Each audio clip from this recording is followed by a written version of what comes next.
My fiancé cheated on me, at least that is what I think. But she and her family think it is not a big deal because she stopped before anything happened. Original post. My 32 fiancé 32 went on a road trip with her friends.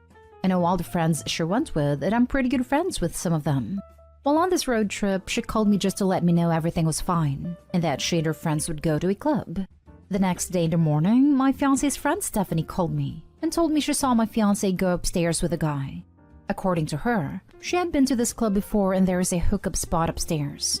This is what she told me, that after 5 to 10 minutes my fiancé came down, and when she asked her what was going on, my fiancé said nothing.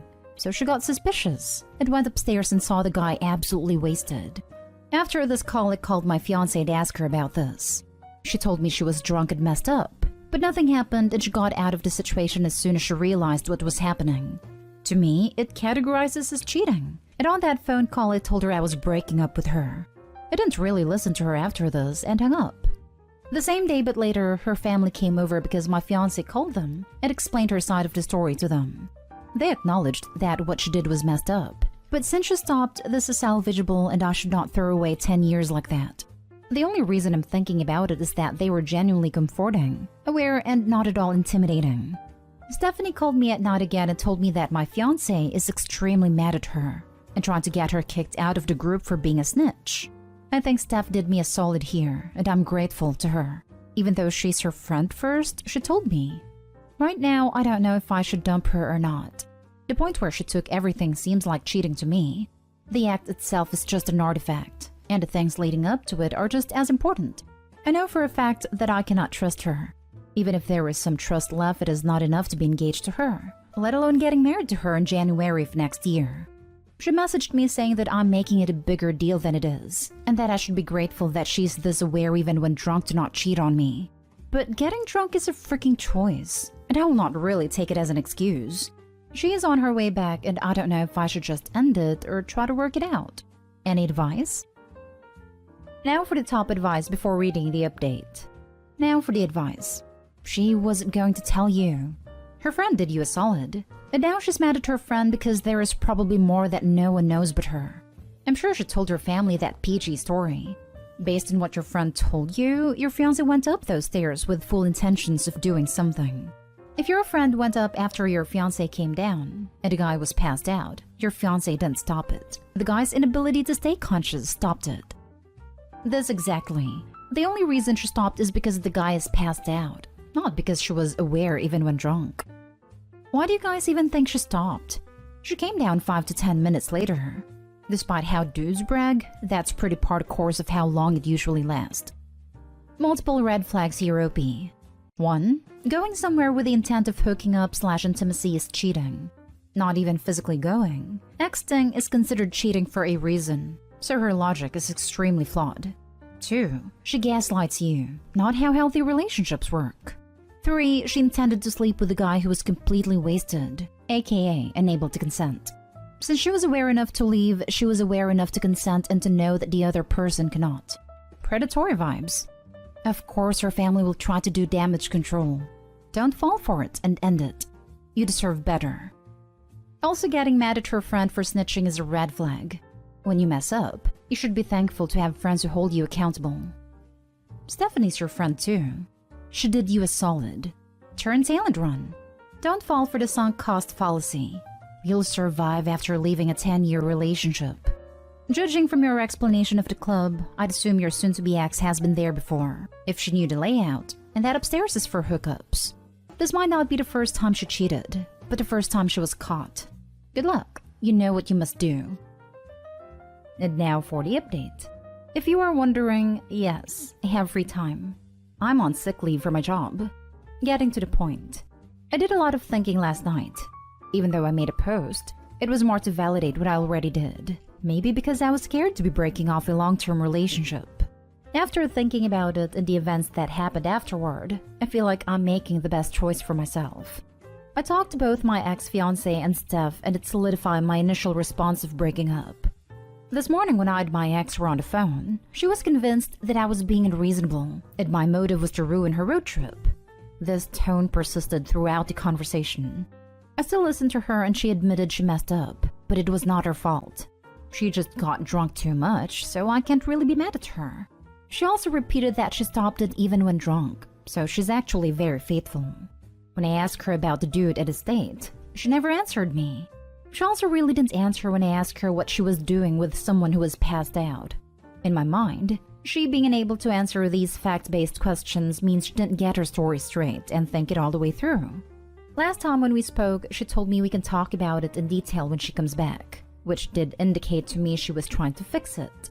But when I asked her today if she was on her way back, she said she'll come back in 3 weeks, and then we can talk about it and that I misunderstood her. Screw that. This kinda sealed the deal for me. There was no mention of Steph in this conversation. After that, I talked to Stephanie. My ex and her group moved forward with a road trip without her and didn't even tell her. She found out today when she woke up that all others had left. Kinda messed up in my opinion. I also asked her about the incident, and she told me that she'd made everyone aware of the hookup spot beforehand, so my fiancé knew what she was doing. Right now, I have many things going well for me, including my career. I work for a major airline and got into a high-level management position right before COVID. I don't want stuff like this holding me back, so cutting it off entirely seems like the way to go. Also, this is actually good for both of us. I can be in a proper relationship and she can go to hookup spots, stalk wasted dudes, and not do anything. Looks like a win-win to me. The funny thing is, at the very start, I wanted an open relationship and she shut it down. But years later, when in a monogamous relationship, she wants to pull crap like this. I did hook Steph up with a return ticket so she can get back home comfortably and safely. In the afternoon after her flight, she came over to talk about everything. I told her I was fine and thanked her for doing me a solid. 1.5 to 2 hours in, my ex sent me a message of her Snapchat location map and asked me what she was doing in our home. I told her she just came over to check if I was doing fine, because to most people, infidelity is a big deal. But I also corrected her that it was my home, and that she would move out when she gets back. Now I just have to focus on myself for now and wait and see if I live to regret this decision. Also, for people in the last post asking me, yes, to me that was cheating. And to those 3 to 4 people, screw you. You can't tell me how I'm supposed to feel my own emotions. Only I decide that. A real man doesn't feel emotion, my butt. Congratulations for standing up for yourself. It sounds like your ex's family dealt with this issue more maturely than your ex. If she and her relationship were worth fighting to repair, she would have prioritized that, and she would have come straight home to try and repair it. The pattern of truth creep is worrisome. 1. Nothing happened. 2. Something happened, but it wasn't bad. 3. Something bad happened, but it wasn't my fault. 4. It was my fault that something bad happened, but you must forgive me. 5. You and Stephanie are the real villains in my creeping quasi-confession. Don't second-guess yourself. This was cheating. Here's a shout-out to Stephanie, this year's winner of the No Good Deed Goes Unpunished award. She keeps saying she stopped herself from cheating, but it sounds like the only reason they didn't go all the way was because the guy passed out before they could do anything. The intent was clearly there on her part, and in my opinion, it was more than enough. I'm also throwing it out there that if she had done something, it would have absolutely been a crime. So it feels like she's trying to get a I didn't cheat award for not violating someone. Like, yay, she's not willing to commit an absolutely horrible crime. That means she's amazing, and OP/friend are monsters for being mad at her when she didn't even do it. Sorry, but at the same time, good for you.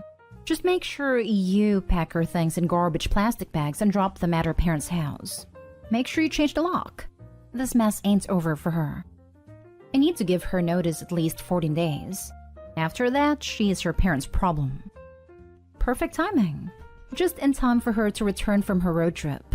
Give her notice now. Absolutely messed up. Sounds like everyone in that group, except Steph, is planning on doing a bunch of questionable things on this trip. If the other women are in monogamous relationships, you may want to warn their partners. Also, sounds like Steph may need a new friend group. Invite her along to your friend things and hang out with her. She sounds like a genuinely good human/bro. Good job dodging a bullet. Sorry it took so long to find out she wasn't a keeper. Now for the last story. Update. My 31 female husband, 32 male cheated on me with his ex and only gave me a half-truth. Original post.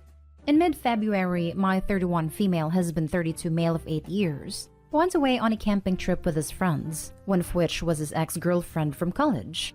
A few days after, he came clean that he made out with his ex while he was there, but he swore it didn't mean anything. They were just both drunk. He hasn't contacted her since, and he only loves me. Before we had a chance to sort through that, my mother had a bit of an accident, and not long after, she passed away. Anyways, about 7 months after my mom's death, so October, I actually ran to his ex while I was grocery shopping and asked me if we could talk maybe over coffee. I wanted to decline, but she was pretty insistent. She was basically in tears, apologized for sleeping with him, and explained that it didn't mean anything, that she had no idea we were still together because they hadn't kept in contact until that trip, and said feels even worse it happened so close to my mother's passing. So I then find out he lied on 2 fronts, so I confront him again. He tells me that he was going to tell me about sleeping with her, but I was so upset, and he didn't want to lose me, so he thought it was best to wait. Then after what happened to my mom, he couldn't bring himself to tell me at all. He then explained he only talked to her once over the phone because she recently broke up with her fiancé, and all her friends were on her fiancé's side. But he immediately told her that his wife's mom just died, and he couldn't help, and then blocked her. He even showed me on his phone that her number was blocked. And he didn't tell me because I wasn't doing well following my mom's death. For the last month, I have been pretty cold to him when our son, 7-year-old, isn't around, because I couldn't really face him. And when using our laptop, I found in the search history how to win custody for fathers, and I had a panic attack. I didn't understand what to do. I considered taking our son and staying at my dad and saying nothing, but I just couldn't. Last night he came home extremely drunk, and he usually doesn't drink, trying to sneak in without waking me.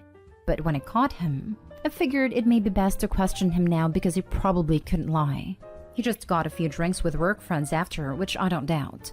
He ended up breaking down and saying that he does love me, but for a bit he just felt bored, and while drunk he made a bad choice, and immediately after he regretted it because he knew he only wanted me forever.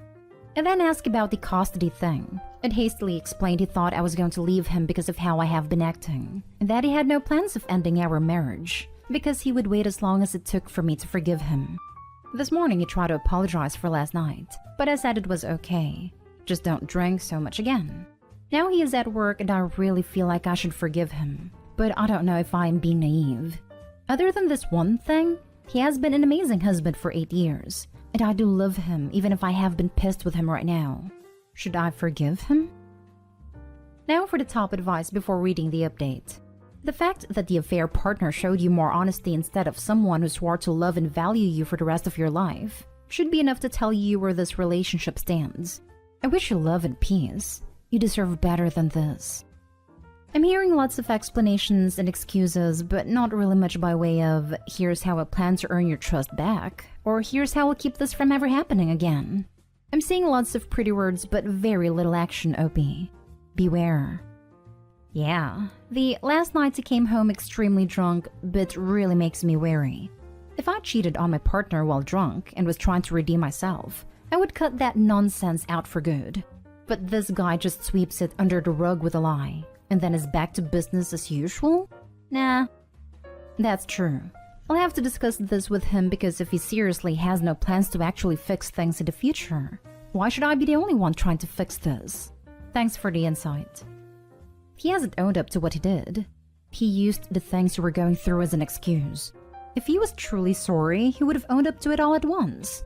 He's selfish for doing what he did because he admitted that he didn't want to lose you. It's not his decision to make. Even after he confessed, he fails to use proper communication and went behind your back to find how to win a custody hearing. He doesn't respect you.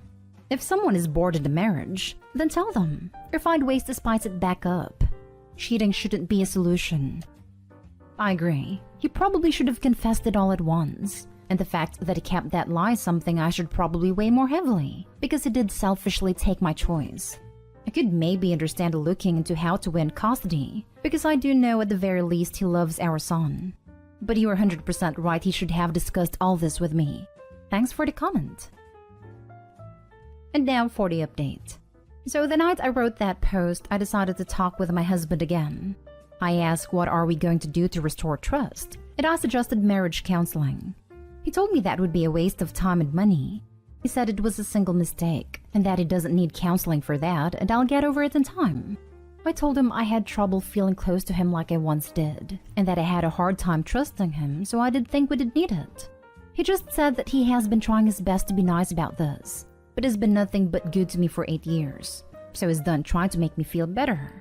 I just said fine because he was getting really angry. Besides, I said what I needed to. The next day after I got out of work, I packed mine and my son's stuff, picked him up from school, and went to stay at my dad's. That weekend, I got a call from his ex. Turns out, my soon-to-be ex-husband called her screaming that it was her fault, that she recorded part of the call. She also said she wanted us to reconnect, so we have actually become friends again, like we were in college. Well, that's where I'm at now. I have a long divorce ahead of me, and I'm guessing a ton more therapy, but I'm happy I'm dealing with this now. This wasn't an issue that will fix itself. Thank you all for the advice you gave. Edit. I didn't mention it in this post, but because of some comments, I thought I would. Regarding the night where he cheated, when they slept together, she did not know that he was married. She wouldn't have slept with him if she did, and he seems to have been the one that was pushing for them to sleep together. While I appreciate some people are looking out for me, I'm sure that I don't need to be wary of her. Good call, because this right here, and I'll get over it in time, means he doesn't give a damn about how you feel or what you did. Now he can get over the divorce in time. I'm so sorry you had to go through this. And I'm so sorry for your loss. I lost both of my parents this year within 7 months of each other, so I feel for you. You absolutely made the right choice. He isn't willing to go to therapy for your benefit and to help regain trust, and he wasn't even allowing you to be angry about the affair and his lying. He sounds emotionally stunted and unwilling to change. I'm so sorry this happened to you, but happy you got out. I know people throw the term narcissist around pretty carelessly on here, but he is a narcissist. He doesn't understand or care how his actions impact others. All of his language was me, me, me. He only cares about how the situation that he created with his own actions is affecting his happiness. I'm so glad that you are getting out. Don't put off getting a lawyer. Do it as soon as possible and not as soon as convenient. A selfish and self-absorbed person like your soon-to-be ex-husband is going to try to screw you over in a divorce. So the earlier you know how to protect yourself legally, the better off you are going to be. Love all how that talk about loving you and not wanting to lose you went right out the window as soon as he actually had to put his money where his mouth is. Good luck with the custody battle, miss. You and your son certainly deserve better.